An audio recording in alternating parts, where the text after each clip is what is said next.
Welcome to our channel. Today, we're diving into the top 5 money traps that might be keeping you poor, and more importantly, how you can escape them. These are the mistakes I see people making all the time, and trust me, they can really hold you back financially. But the good news is, once you're aware of these traps, you can start making smarter choices with your money and build a more secure financial future. So let's get right into it. First up is credit card debt. It's something that many of us have experienced at some point in our lives. This one's a real killer, guys. It can sneak up on you, and before you know it, you're in over your head.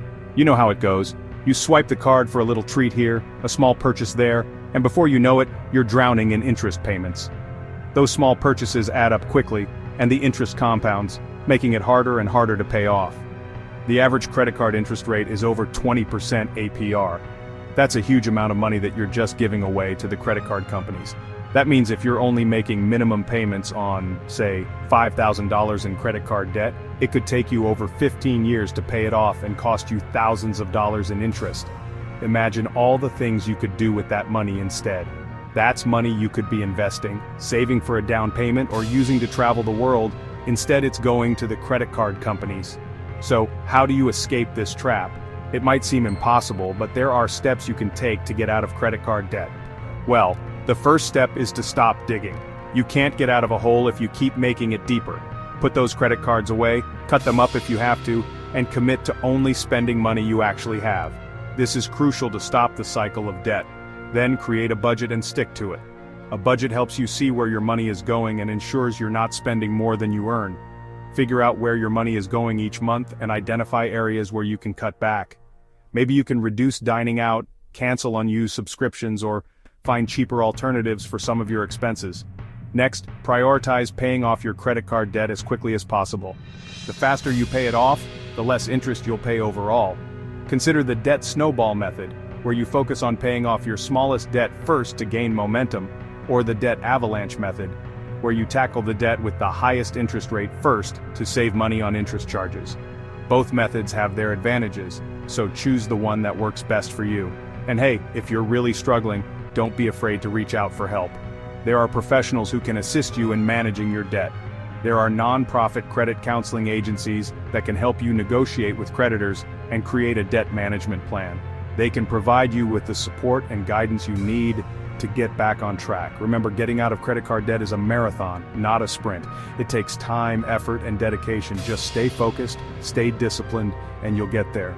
The journey might be long, but the freedom you'll feel once you're debt-free is worth every step. Next up is lifestyle inflation, and this one can be sneaky. It's easy to fall into the trap of spending more money as you earn more. You get a raise, you buy a nicer car, you get a promotion, you upgrade your apartment. But here's the thing, lifestyle inflation can sabotage your financial goals without you even realizing it. Think about it. If every time you get a raise, you increase your spending, you're not actually getting ahead. You're stuck in the same cycle of living paycheck to paycheck, even though you're making more money. So, how do you avoid this trap? Well, it all comes down to being intentional with your spending. Just because you can afford to buy something doesn't mean you should. Before making any significant purchase, ask yourself if it aligns with your values and your long-term financial goals. Instead of upgrading your lifestyle with every raise, consider putting that extra money towards your financial goals. Increase your retirement contributions, invest in a rental property, or build up your emergency fund. Remember, building wealth isn't about how much you earn, it's about how much you keep. Chapter 3. No emergency fund, expect emergencies. Let's talk about emergency funds. You know that thing you're supposed to have but maybe haven't gotten around to building yet? Well, let me tell you, not having an emergency fund is like driving without a spare tire. You might be fine for a while, but when you get a flat tire, or in this case a financial emergency, you're going to be stuck. Life throws curveballs, your car breaks down, you lose your job, your basement floods. These things happen, and when they do, you need to be financially prepared. So, how do you build an emergency fund? Start by setting a savings goal. Ideally, you want to have 3 to 6 months worth of living expenses saved up. I know that might seem like a lot, but trust me, it's worth it. Next, automate your savings. Set up a recurring transfer from your checking account to your savings account each month. You can even make it coincide with your paydays so you're automatically saving a portion of each paycheck. And remember, your emergency fund is for emergencies only. Don't dip into it for a new TV or a weekend getaway. That's what your regular budget is for. Chapter 4. Impulse buying. Don't let your emotions control your wallet. Let's talk about impulse buying. We've all been there. It's that sudden urge to buy something you didn't plan for. You're scrolling through social media, and suddenly you see an ad for something you just have to have. It could be the latest gadget, a trendy outfit, or even a limited-time offer that seems too good to pass up. Or you're at the checkout line, and you're tempted by the candy bars and magazines. These small, seemingly insignificant purchases can add up quickly. Impulse buying can really eat into your budget and prevent you from reaching your financial goals. It's like a leak in your wallet that you don't notice until it's too late. It's often driven by emotions, stress, boredom, FOMO, and before you know it, you've spent way more than you intended.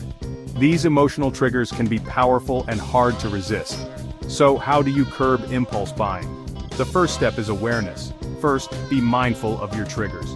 Recognize the situations and emotions that lead you to make impulsive purchases. Do you tend to impulse buy when you're stressed or bored? Maybe it's when you're feeling down or trying to reward yourself. Once you know your triggers, you can start to develop strategies for dealing with them in a healthier way. This might include finding alternative activities to cope with stress or boredom, like going for a walk, reading a book, or talking to a friend. Next, implement the 30-day rule. This is a powerful tool to help you avoid impulse purchases. If you see something you want to buy, wait 30 days. This cooling-off period gives you time to think about whether you really need the item and if it fits into your budget. If you still really want it after 30 days, then consider buying it. Often you'll find that the initial urge has passed, and you can make a more rational decision. This will give you time to think about whether you really need it and if it fits into your budget. It's a simple yet effective way to control your spending. And finally, unsubscribe from tempting email lists and unfollow social media accounts that make you want to spend money. These constant reminders can trigger impulse buying. Out of sight, out of mind, right?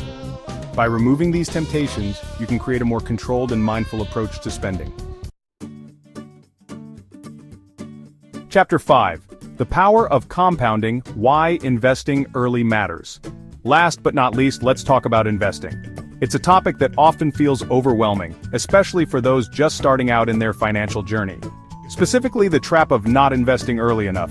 Many people fall into this trap thinking they have plenty of time to start later. Look, I get it.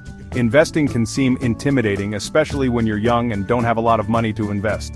The thought of putting your hard-earned money into the stock market or other investments can be daunting. But here's the thing, time is your greatest asset when it comes to investing. The earlier you start, the more time your money has to grow.